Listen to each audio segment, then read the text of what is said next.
Hey everybody, welcome back to my YouTube channel. I hope you are all having a wonderful day so far. I am actually about to ruin your day because at this point you know that every time you click on my video it's not about to be good, okay? But without wasting any time, let's just get into today's case. On the 23rd of May 2003, a decomposed body of a woman was discovered in an unused storeroom on the school grounds of Centaurus High School. When the police discovered this body, they didn't know whose body it was. To find out whose body it was, what they did is they took pictures of the body. They took pictures of the clothes that were found on the body. They took these pictures, they went out into the public, they asked the people as to whose clothes are this, and the public responded. These clothes or this body belonged to Maritza Dorothy van Wyk, who went missing 2 years prior to her body being discovered. Now I want us to talk about who Dorothy was. Dorothy was a 26-year-old mother of two. Dorothy was originally from Rehoboth. She moved to Windhoek so that she can work so that she can go work as a sex worker, like a lady of the night. I don't really like to use the term prostitute because I feel like it's kind of derogatory, so I prefer to call them sex workers because it's work like any other work. So yeah. On the 27th of May 2003, approximately 5 days after the body was discovered, an arrest was made. The police arrested Hendrik Johannes Venter. So Hendrik Johannes Venter, who was casually known as Johnny. So for the sake of this video, I am going to call him Johnny because also Johannes is a mouthful for me. So I'm just going to call him Johnny. Johnny worked as a caretaker at the school and he just retired a few days earlier before the body was discovered. When the police tracked down Johnny to ask him about, this body that was discovered in this storeroom, Johnny didn't attempt to deny it.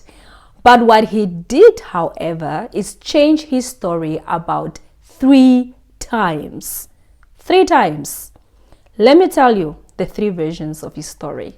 The first version of his story was, yes, he indeed knew who Dorothy was. What happened was about 2 years earlier, Johnny went to Ausenplatz because he was looking for a lady of the night and to buy her services. This is where he met Dorothy. They spoke, they had a conversation, and then they agreed on the amount that Johnny was going to pay Dorothy.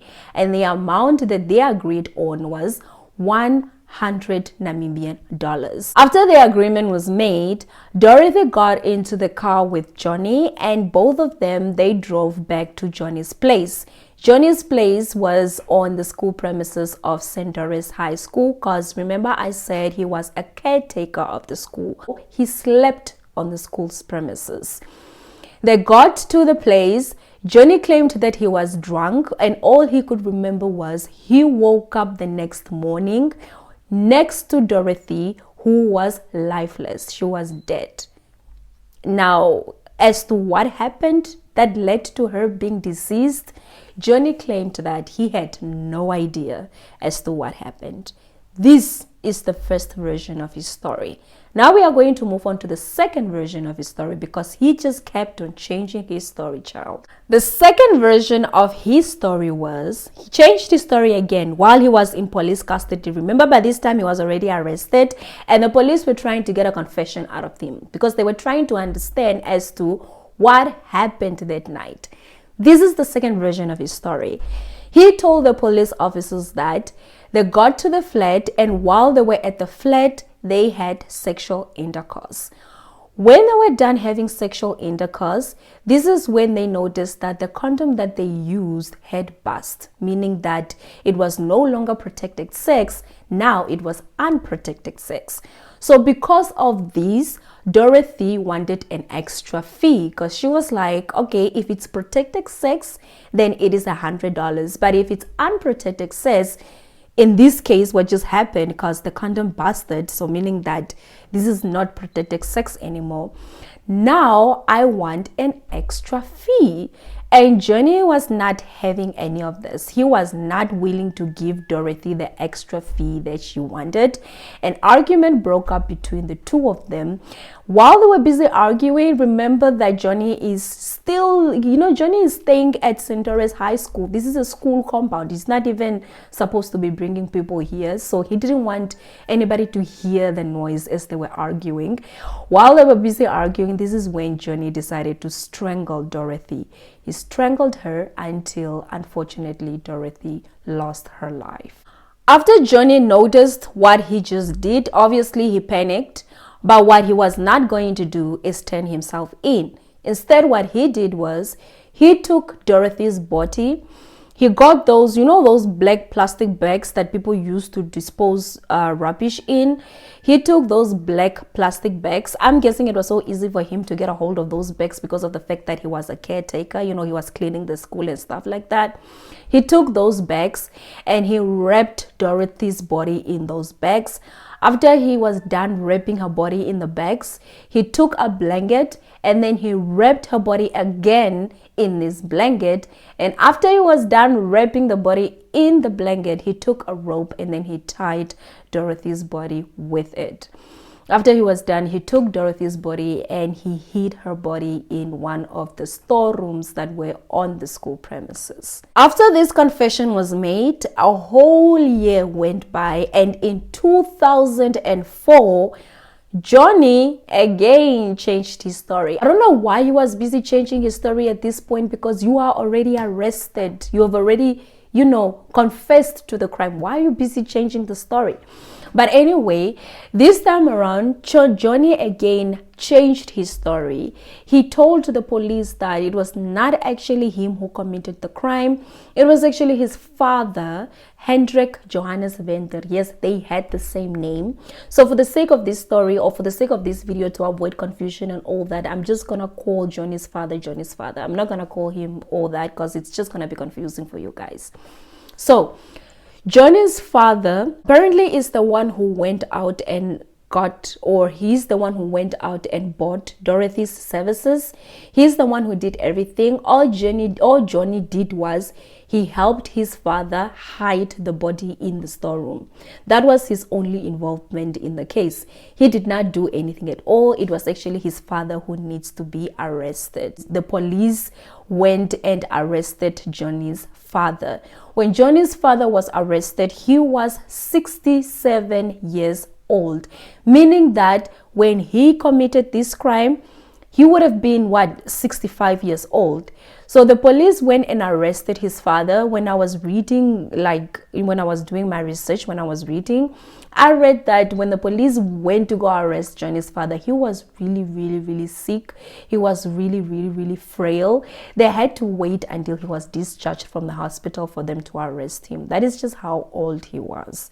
When Johnny's father came into the picture, when Johnny said that his father is the one who committed the crime, the police officers and the courts and the lawyers and the jury and all that were not buying this story. But what they were wondering is, why would Johnny blame this on his dad? Because clearly the second version of his story is the one which is more believable. Why would he all of a sudden just come up with this version of the story? So now Johnny and his father really didn't have a good relationship. They had bad blood between them. The reason why they didn't have a good relationship is because when Johnny and his sister were really, really, really young, his mother passed on.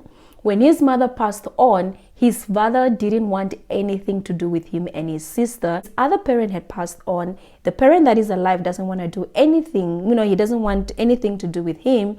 The system decided that they are going to put them in a children's home. They will be put in an orphanage. And this was in Cape Town, in South Africa. They were put in an orphanage, they were put in a children's home. They grew up, you know, their life was just not all flowers and daisies. Okay, their life was really, really, really tough. They experienced hardships growing up. Johnny blamed his father. He felt neglected. He felt abandoned. He felt as though his father didn't love him. He did not like his father at all. So that is one of the feelings that he was feeling towards his father. Johnny was having confused feelings towards his father. Also, on the other hand, he actually, because of the fact that his father neglected him when he was really, really, really young, he didn't get to experience his father's love. He wanted to please his father. He wanted to, you know, have a bond with him. He wanted to be loved by his father. So maybe that is one of the reasons why he decided to take the blame for the father's crimes. Maybe the father is the one who actually did do it. He took the blame because he wanted to have a relationship with his father, because his father neglected him. Those were two versions of the story that the court were playing with when they were busy with the trial, when they were busy sentencing him. On the one hand, Johnny hates his father. On the other hand, he wants to please his father. He wants his father's love. He wants his father in his life. Johnny's father was arrested on the 6th of February 2004. He only stayed about 5 months in police custody, and then he was released on a $3,000 bail, $3,000. He posted bail and he was released. Johnny remained in police custody until the day of his sentencing. Johnny was sentenced to 14 years in prison. His father was acquitted of all charges. However, he was released. He walked away as a free man. The court didn't buy the story of Johnny claiming that his father is the one who did all these crimes. So that is what happened. Now, let me tell you, Johnny was given 14 years imprisonment, right? But 4 years were suspended from his sentence due to a clinical evaluation, a psychological evaluation. Psychiatrists, I don't know whether those people are called psychologists or psychiatrists, but yeah, you know, those people that deal with the mind and all the psychology of the human. Yes. She was called to the stand. She gave in her 2 cents. She said that Johnny should be given mercy because of the fact that he had a really, really tough childhood. He grew up in an orphanage. He was neglected by his father. His mother passed on when he was young. So because of all this, she was like, he was a really troubled man. You know, he had all these psychological things going on with him, and the court should have mercy on him. They shouldn't really be so harsh on their punishment. So maybe I'm guessing this is the reason why he got 14 years. So 4 years was suspended because of this evaluation, because of this clinical evaluation, and he only served 10 years. Irregardless of what Johnny went through, Johnny still took another human's life. He took another person's life, irregardless of what he went through. I mean, we all had troubled childhood, but you don't see us going around killing people. So my question is Dorothy's life worth 14 years? Is her life worth 10 years? Where was Johnny's mercy when he was busy strangling her to death? Where was the mercy then? Why should we... You see, that's the thing with the Namibian justice system. The Namibian justice system just keeps on pissing me off. Like, why? But that is the end of today's case. Today's case was it was a very short one. I am trying to make my cases a little bit shorter because, first of all, I have a very short concentration span. I cannot sit here and talk for 2 hours. Secondly, I do not want to, we have busy lives. I don't want you to be sitting for 50 minutes on my video. So yeah, but if you guys want me to do longer versions, just put it in the comment section and let me know and I will do it. Before I go, I would really like to give tribute to Dorothy. Maritza Dorothy van Wyk didn't deserve her life to be cut off so short. She was really young. She had 2 beautiful children. just because she was a sex worker didn't mean that she deserved what happened to her. And the years that he got for the crime that he committed against her, I personally feel like it wasn't enough, and more could have been done and more should have been done. And with that, I really hope that her soul continues to rest in peace. And as for Johnny, I hope he's rehabilitated, man. Before they release him, I hope they fix him, because look at him, he's busy strangling people. So with that, I would like to close off today's case. I would like to close off today's video, and I will see you next time in another video. And with that, bye.